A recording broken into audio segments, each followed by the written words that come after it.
श्री कृष्ण कहते हैं, धरती पर जिस प्रकार मौसम में बदलाव आता है उसी प्रकार जीवन में सुख दुख आता जाता रहता है। किसी गांव में एक साधु रहा करता था।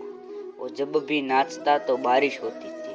अंत गांव के लोगों को जब भी बारिश की जरूरत होती थी तो वे लोग साधु के पास जाते और उनसे अनुरोध करते कि वे नाचे, और जब वो नाचने लगता तो बारिश जरूर होती। कुछ दिनों बाद 4 लड़के शहर से गांव में घूमने आए। जब उन्हें यह बात मालूम हुई कि किसी साधु के नाचने से बारिश होती है तो उन्हें यह यकीन नहीं हुआ। शहरी पढ़ाई लिखाई के घमंड में उन्होंने गांव वालों को चुनौती दे दी कि हम भी नाचेंगे तो बारिश होगी, और अगर हमारे नाचने से नहीं हुई तो उस साधु के नाचने से भी नहीं होगी। फिर क्या था, अगले दिन सुबह सुबह ही गांव वाले उन लड़कों को लेकर साधु की कुटिया पर पहुंचे।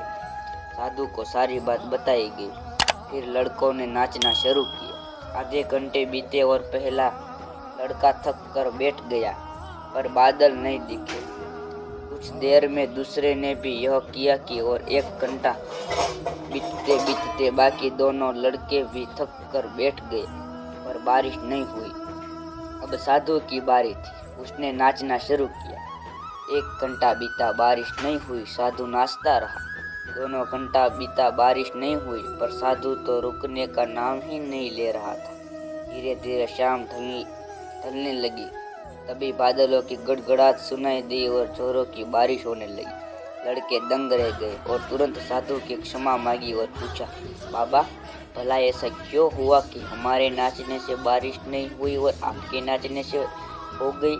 साधु ने उत्तर दिया, जब मैं नाचता हूँ तो 2 बातों का ध्यान रखता हूँ। पहली बात, मैं यह सोचता हूँ कि अगर मैं नाचूंगा तो बारिश को होना ही पड़ेगी, और दूसरी ये है कि मैं तब तक नाचूंगा जब तक कि बारिश